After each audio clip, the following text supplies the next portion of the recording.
Je teste aujourd'hui la gamme complète des soins Hydra Force de Farida Bey. Donc j'ai en ma possession les soins avant shampoing, les shampoings, le masque et les produits coiffants qui sont a priori destinés aux cheveux secs et cassants. Donc c'est une gamme très large composée de 7 produits qui est donc censée pouvoir couvrir tous vos besoins capillaires au long de la semaine et dans une session de soins. On retrouve dans cette gamme le shampoing peeling Total Confort. Donc c'est un gommage du cuir chevelu que Farida Bey m'a recommandé pour mes pellicules puisque c'était censé pouvoir complètement nettoyer le cuir chevelu. Donc à vérifier.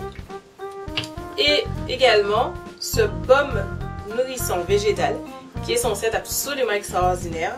Alors ça je peux déjà vous confirmer que c'est pas faux, mais on en parlera un peu plus en détail dans le test. Donc comme c'est une gamme de soins complète, je vais pouvoir comparer chaque élément de la gamme Hydra Force à ma routine habituelle. Comme ça on va pouvoir voir si ce sont des produits qui en valent la peine. Commençons par le commencement, le soin avant shampoing. Donc pour rappel, un soin avant shampoing est censé renforcer vos cheveux et les protéger pour le shampoing à venir. Donc avec un bon soin avant shampoing, on devrait se retrouver avec des cheveux juste propres et bien après le shampoing. Pas sec, pas cassant, pas mou, pas fragilisé, juste neutre.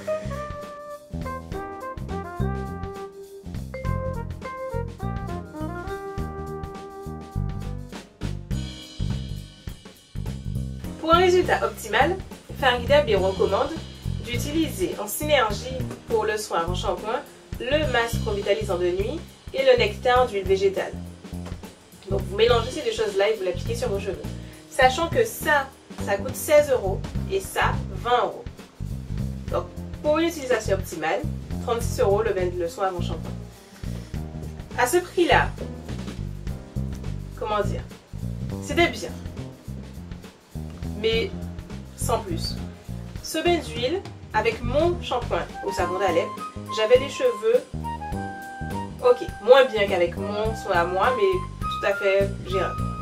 Avec le shampoing Farida Bey, le shampoing rose fructuant, qui est donc forcément plus agressif que le savon d'Alep, j'avais un résultat étonnamment assez similaire. Donc des cheveux pas secs, mais pas non plus doux ou quoi que ce soit. Enfin, c'est neutre quoi. Donc, pour le prix, j'ai pas envie de l'acheter, on va dire. Même si les résultats n'étaient pas mauvais. Alors, pour être clair, quand je dis que le résultat est neutre, a priori, vu ce que j'ai dit précédemment, c'est censé être bien, puisqu'effectivement, un bain d'huile suivi d'un shampoing ne devrait pas vous laisser les cheveux secs et cassants. Vous devriez partir d'une base neutre pour le soin après shampoing. Et c'est ce que fait ce produit. Mais ce qui fait que je suis déçue, c'est que ça coûte cher. Et que pour un produit cher, je pourrais m'attendre à ce que ce soit suffisamment efficace en termes de non-agression pour que je puisse me contenter de ça. Parce qu'avec mon soin avant shampoing actuel, mon bain d'huile classique et puis mon shampoing, mon savon d'Alep, je peux m'arrêter au savon d'Alep. Mes cheveux sont tellement bien après mon shampoing au savon d'Alep que je peux ne pas mettre d'après shampoing si je veux. Et je trouve que c'est pas le cas avec ça. Donc en conclusion, c'est un produit qui remplit juste son office.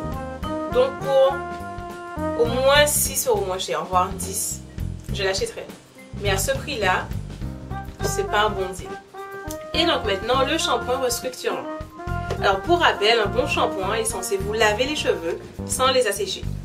Celui-ci a quelque chose de particulier, c'est qu'on est censé le laisser poser 1 ou 2 minutes et il est censé avoir des vertus assouplissantes et nourrissantes, restructurantes. Alors, le flacon de 250 ml coûte 16 €. En comparaison, mon flacon de 2 ml de savon d'Alep coûte 11 €. Donc il est plus cher. On peut dire que c'est un shampoing haut de gamme. Comme toute la gamme Hydra Force, de toute façon, c'est du haut de gamme. Donc, prenez-il divisé par rapport au prix, Farida Bey le sait, c'est positionné comme ça, c'est du haut de gamme. Maintenant, pour revenir au shampoing lui-même, c'est un bon shampoing dans le sens où il n'assèche pas les cheveux. Après, j'arrêterai pas d'utiliser mon savon d'Alep pour utiliser celui-là, mais j'ai l'habitude du savon d'Alep. Et il faut dire que le savon d'Alep, c'est un shampoing avec un pouvoir lavant très faible. C'est ce que j'aime avec lui, il décape pas, il rend pas les cheveux secs. Mais ça fait que quand je fais mon shampoing, je dois frotter. Il y a vraiment un travail mécanique de lavage à faire. Je frotte bien mon cuir chevelu, je frotte bien mes longueurs. Ce shampoing-là, si vous êtes fainéante, c'est parfait. On le met sur les cheveux, ça mousse, tout seul. Vous faites tchac tchac tchac, tchac tchac tchac, vous rincez, c'est propre. Ça va plus vite quoi, c'est vraiment plus efficace. Et à un moment j'ai eu peur justement parce que je me suis dit avec un pouvoir lavant pareil, j'aurais les cheveux secs. Je n'ai pas eu les cheveux secs. Après en ce qui concerne son côté restructurant et puis assouplissant, j'ai rien remarqué de particulier. Après peut-être que sur cheveux défrisés c'est plus flagrant.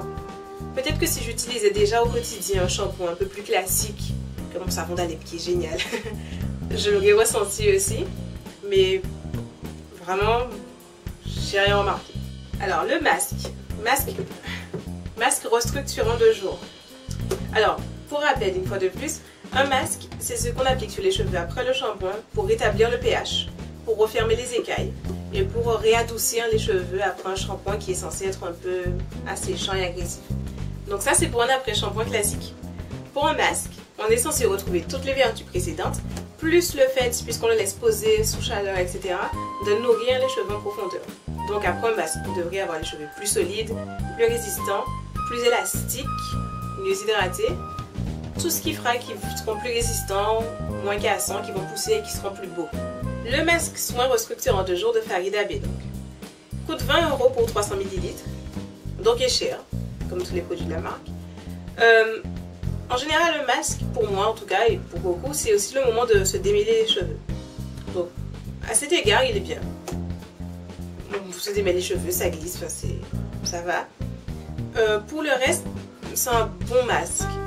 En fait, j'utilise en comparaison en général ce masque-là, le Hair Conditioner de Curls, que j'achète 15 € environ pour pratiquement 500 ml, donc 2 ml. Il est moins cher. Et il est génial. C'est mon produit chouchou, je ne peux pas m'en passer. Et là où je suis sévère, c'est que comme ce produit est tellement génial, quoi que j'utilise en comparaison aura tendance à faire pâle figure. Donc ça, c'est moins bien. Mais c'est bien. Je l'achèterai pas parce qu'il est trop cher en fait.